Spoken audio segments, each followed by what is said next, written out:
Item ಯಾವುದೇ ಇರಲಿ try ಮಾಡಿ ಆಚಿ ಚಿಕನ್ ಮಸಾಲಾ. ಆಚಿ ಚಿಕನ್ ಮಸಾಲಾ. ಮ್ಯಾಟ್ರಿಮೋನಿಯಲ್ಲಿ ನಕಲಿ ಪ್ರೊಫೈಲ್ ಅನ್ನ ಸೃಷ್ಟಿಸಿ ವಂಚನೆ ಕೇಸ್ಗೆ ಸಂಬಂಧಪಟ್ಟಂತೆ ಮೈಸೂರಿನ ಪ್ರದೀಪ್ ವಿರುದ್ಧ 10ಕ್ಕೂ ಹೆಚ್ಚು ಯುವತಿಯರು ಗಂಭೀರವಾದಂತಹ ಆರೋಪವನ್ನ ಮಾಡ್ತಾ ಇದ್ದಾರೆ.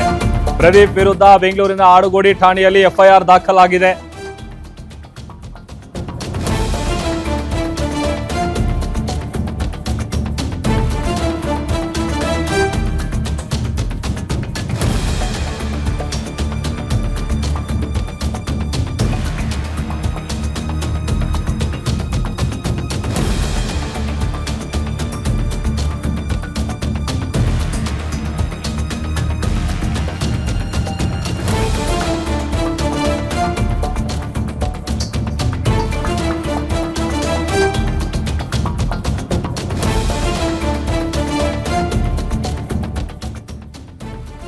ಮ್ಯಾಟ್ರಿಮೋನಿಯಲ್ಲಿ ಫೇಕ್ ಪ್ರೊಫೈಲ್ ಅನ್ನ ಕ್ರಿಯೇಟ್ ಮಾಡಿ ವಂಚನೆ ಕೇಸ್ಗೆ ಸಂಬಂಧಪಟ್ಟಂತೆ ಮೈಸೂರಿನ ಪ್ರದೀಪ್ ವಿರುದ್ಧ 10ಕ್ಕೂ ಹೆಚ್ಚು ಯುವತಿಯರು ಆರೋಪ ಮಾಡ್ತಾ ಇದ್ದಾರೆ.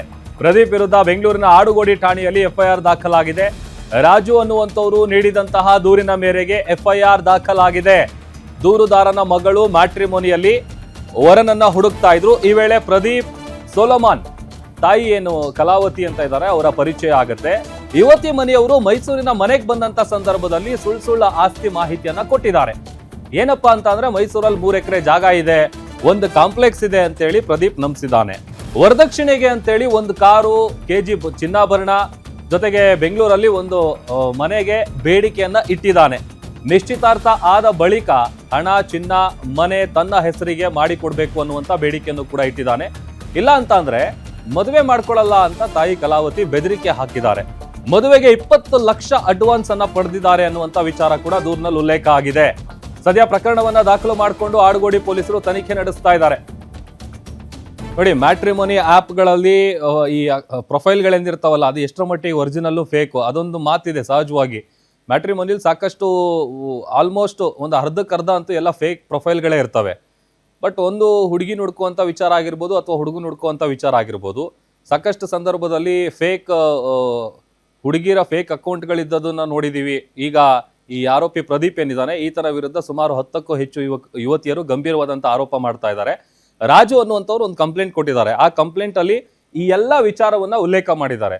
ಸಹಜವಾಗಿ ಮ್ಯಾಟ್ರಿಮೋನಿಯಲ್ಲಿ ಒಂದು ಪ್ರೊಫೈಲ್ನ ನೋಡ್ತಾರೆ, ಲೈಕ್ ಮಾಡ್ತಾರೆ, ಅವ್ರನ್ನ ಕಾಂಟ್ಯಾಕ್ಟ್ ಮಾಡ್ತಾರೆ. ಅದಾದ್ಮೇಲೆ ಅವ್ರು ಇವ್ರ ಮನೆಗೆ ಹೋಗೋದು, ಇವ್ರ ಮನೆಗೆ ಬರೋದು, ಈ ಥರದ್ದೆಲ್ಲ ನಡೆಯುತ್ತೆ ಪ್ರೊಸೀಜರ್ಗಳು.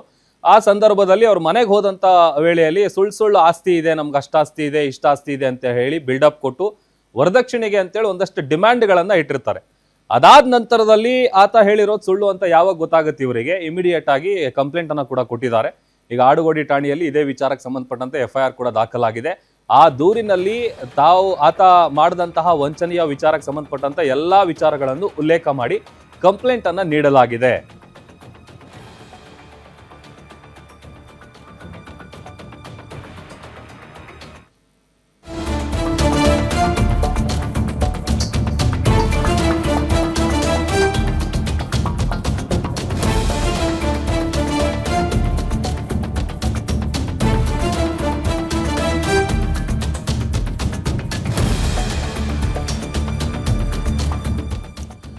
ನೋಡಿ, ಎಲ್ಲ ವಂಚನೆ ಆರೋಪದ ಮಧ್ಯೆ ಆರೋಪಿ ಪ್ರದೀಪ್ ಏನಿದ್ದಾನೆ, ಆತ ಒಂದು ವಿಡಿಯೋ ರಿಲೀಸ್ ಮಾಡಿದ್ದಾನೆ. ಆ ವಿಡಿಯೋ ಮೂಲಕ ಆರೋಪಗಳಿಗೆ ಸ್ಪಷ್ಟನೆ ಕೊಟ್ಟಿದ್ದಾನೆ ಪ್ರದೀಪ್.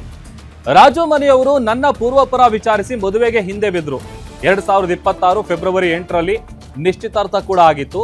ಆಗ 1 ಕೆಜಿ ಚಿನ್ನ, ಬೆಂಗಳೂರಲ್ಲಿ ಮನೆ, ಕಾರ್ ಕೊಡ್ತೀವಿ ಅಂತ ಅವರೇ ಹೇಳಿದ್ರು. ನಾವು ಸಂಪ್ರದಾಯದ ಪ್ರಕಾರ ಮದುವೆ ಮಾಡ್ಕೊಡಿ ಅಂತ ಅಷ್ಟೇ ಕೇಳಿದ್ವಿ. ಆದ್ರೆ ಈಗ ನಾನೇ ಬಲವಂತವಾಗಿ ಕೇಳಿದೆ ಅನ್ನುವಂಥ ನಿಟ್ಟಿನಲ್ಲಿ ಅವರು ಆರೋಪ ಮಾಡ್ತಾ ಇದ್ದಾರೆ ಅಂತೇಳಿ ಈತ ಕೂಡ ಪ್ರತ್ಯಾರೋಪ ಮಾಡ್ತಾ ಇದ್ದಾನೆ. ನನ್ನ ಮೇಲೆ ಸುಳ್ಳು ಎಫ್ಐಆರ್ ಮಾಡಿಸಿ ಮಾನಸಿಕ ಹಿಂಸೆ ಕೊಡ್ತಾ ಇದ್ದಾರೆ. ಇದಕ್ಕೆಲ್ಲ ಕಾರಣ ಪಾರ್ಲರ್ ನಡೆಸ್ತಿದ್ದ ಇಮ್ರಾನ್ ಎಂಬಾತ. ಈತ ಪಾರ್ಲರ್ ಹೆಸರಲ್ಲಿ ವೇಶ್ಯಾವಾಟಿಕೆ ದಂಧೆಯನ್ನ ನಡೆಸ್ತಿದ್ದ. ಆ ಸೇಡಿಗೆ ಈ ರೀತಿ ಸುಳ್ಳು ಆರೋಪ ಮಾಡಿ ನನ್ನ ವಿರುದ್ಧ ಸುಳ್ಳು ಕೇಸನ್ನ ದಾಖಲಿಸಿದ್ದಾರೆ. ನಾನು ಕಾನೂನು ಹೋರಾಟ ಮಾಡ್ತೀನಿ ಅಂತ ಆರೋಪಿ ಪ್ರದೀಪ್ ಒಂದು ವಿಡಿಯೋ ರಿಲೀಸ್ ಮಾಡಿ ಆ ವಿಡಿಯೋದಲ್ಲಿ ಇದಕ್ಕೊಂದು ಕ್ಲಾರಿಟಿ ಕೊಡುವಂತ ಕೆಲಸ ಮಾಡಿದ್ದಾನೆ. ಬಟ್ ಎರಡೂ ಆಂಗಲ್ ಅಲ್ಲಿ ಈಗ ಪೊಲೀಸರು ದೂರನ್ನ ದಾಖಲು ಮಾಡಿಕೊಂಡು ತನಿಖೆ ಮಾಡುವಂತ ಕೆಲಸ ಆಗ್ತಾ ಇದೆ.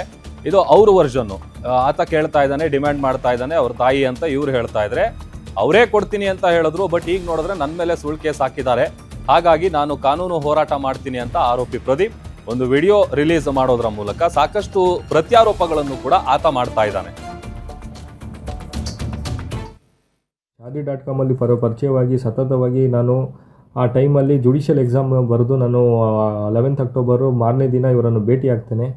ಭೇಟಿ ಆಗಿಬಿಟ್ಟು ಇವರ ಹತ್ರ ನಾವು ಮಾತಾಡಬೇಕಾದ್ರೆ ಸತತ ನನ್ನ ಹಿಂದೆನೇ ಬಿದ್ದು ಇವರು ನಮ್ಮ ಮನೆ ಅಳಿಯಾಗಬೇಕು ಅಂತ ಹೇಳಿ ಇವರು ನಮ್ಮನ್ನು ಪ್ರಪೋಸಲ್ ಕೊಟ್ಟು ನಮ್ಮ ಮನೆಗೆ ಬಂದು ಹಾಗೂ ನಮ್ಮ ಹಿಸ್ಟ್ರಿಯನ್ನು ಚೆಕ್ ಮಾಡಿಕೊಂಡು ಎಲ್ಲ ಒಂದು ನಾವು ವಕೀಲರಾಗಿದ್ದೀವ, ಏನಾಗಿದ್ದೀವಿ, ಏನು ಇವ್ರ ಬ್ಯಾಕ್ಗ್ರೌಂಡು ಎಲ್ಲ ರೀತಿಯಾದ ಒಂದು ಇನ್ಫಾರ್ಮೇಷನ್ ಕಲೆಕ್ಟ್ ಮಾಡಿ ಹಲವಾರು ಜನಗಳನ್ನು ಮೈಸೂರಿಗೆ ಕಳಿಸಿ ಹಲವಾರು ರಾಜಕೀಯ ವ್ಯಕ್ತಿಗಳು ಮೈಸೂರಲ್ಲಿ ಅವರಿಗೆಲ್ಲ ದೂರವಾಣಿಯಲ್ಲಿ ಸಂಪರ್ಕಿಸಿ ನಮ್ಮ ಬಗ್ಗೆ ತಿಳಿದುಕೊಂಡು ಎಲ್ಲ ಮಾಡಿಕೊಂಡು ಇವರು ಎಂಗೇಜ್ಮೆಂಟು ಫೆಬ್ರವರಿ 8, 2026ರಲ್ಲಿ ಎಂಗೇಜ್ಮೆಂಟ್ ಸಹ ಆಗಿರುತ್ತೆ. ಎಂಗೇಜ್ಮೆಂಟ್ ಆದ ನಂತರ ಸಹ ಇವರೇ ಒಂದು ಪ್ಲ್ಯಾನನ್ನು ಮಾಡಿ ನನಗೊಂದು ಆಫರನ್ನು ನೀಡ್ತಾರೆ.